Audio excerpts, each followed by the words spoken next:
Project says, what is literacy? How has it been defined to me?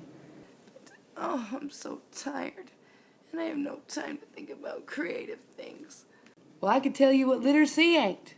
Literacy ain't saying ain't all the time with no double negatives.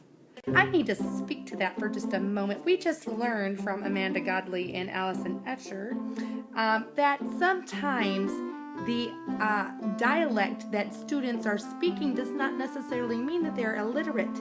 It just means perhaps that they are speaking in another dialect. For instance, like the African American Vernacular English. And while standard English is important to teach them, it is also important to understand that literacy involves more than just correct English speaking. Is that understood? And I think that we've learned from this project, from this course study, that being literate is more than just being able to read and write. It's gotta be creative. It's gotta involve literacy. I mean, I could draw a cartoon, but today I drew hands on the board and it looked like a turkey feather. My creativity is gone. What do you mean your creativity is gone? Your creativity's not gone. You can do this. You can do this. You're a theater person. Oh my gosh, I think I'm delirious. Do you see what you've written down? I used to think that being literate meant you could read and write. Magazines, textbooks, and Facebook posts at midnight. But now I feel it's something more real. Literacy is the way I go through time, making sense of all the rhyme and reason around me. Did I seriously break into song and dance? Remember, we learned way back in choice words that our words are very important. So you can do this. See, I told you could do this. You just needed to put your mind to it, say a little prayer, and get going, and you just did a great job. You just did so good, so good. I just had the most horrible dream. According to our first assignment, my definition is in alignment with all I've talked about and the articles I've read. Way back in old September, one of the first classes I remember, we made a list of traits about inquiry. We said it fosters creativity, student-led group activity, questions linked to better understanding, the goals to develop better critical thinking skills. So if I look at what I'm wanting my students to learn and do, it's so much greater than learning grammar and basic spelling too. It's about giving them the tools they need to think about this place, to conduct themselves with curiosity, creative thinking, and grace. Literacy is the way I move through time, making sense of all the rhyme and reason around me. Literacy is more than an open door. It reveals a whole new world to be explored and understood, full of bad and full of good. It helps us to know and learn and make informed decisions for citizens. Literacy. We're getting smarter, we're learning more, and there's more information that my students are going to have. As Shalit and Martin skillfully summed, our new constructivist theory in education sees the student more than just a machine, but a meaning maker in life, making sense of all the new things that they've learned through literacy, which means to me Why, my dear, to be literate in history means that you are capable of making connections based on what you've read in the world around you. I can read, I can write, I can think about what I have written.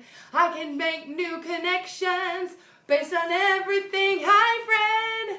I can think about what I've seen. I can apply what I know. I can dream thanks to literacy. Oh, I'll take this one. In my classes, I intend on teaching lots of mini lessons about literacy while I'm teaching the other content. They're hand-in-hand married, social studies and literacy as well. You just have to be aware that the two go together and how they fit, and be consciously aware that every time they pick up a pencil or a piece of paper or an article or a primary document, that you are teaching them how to interpret that and ask questions like this. Who wrote that document? And why did they write that document? And is that document factual? Or is it mostly opinion? And if it is factual, where did they get their facts? Because they're just a person as well. Teaching them to think like a historian is something that's important, not just in teaching literacy, but in teaching to the content area. Well, now, I do agree that there are several ways we can teach literacy through history.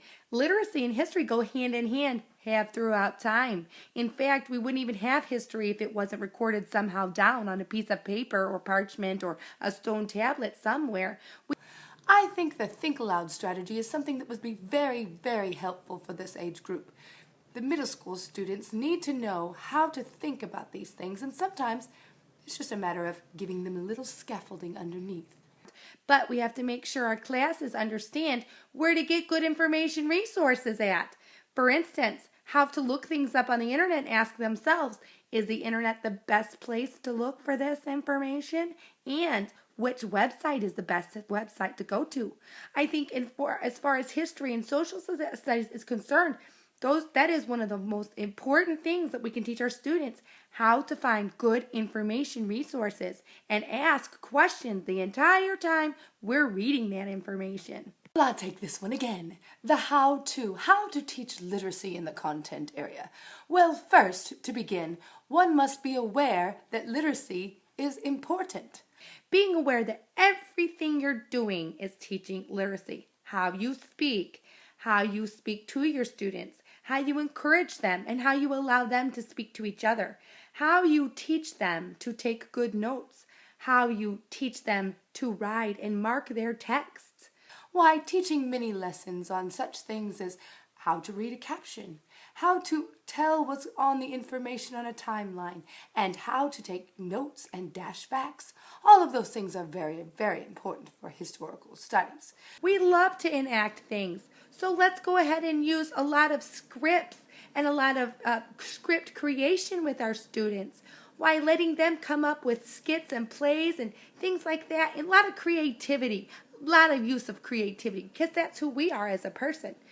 Journal entries about the information I've learned. Why, writing workshops are very, very useful at this age to help students build connections from their background knowledge and their current knowledge. Why, we learned in the content area writing guide, every teacher's guide to writing here, they had some very practical ways that we could use informational writing. Someone else might feel more comfortable doing a brochure, for instance, on the history of jazz music, rather than writing a song about it or adding lyrics.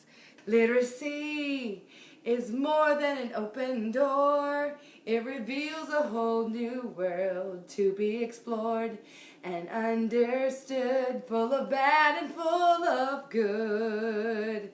It helps us know and learn and make informed decisions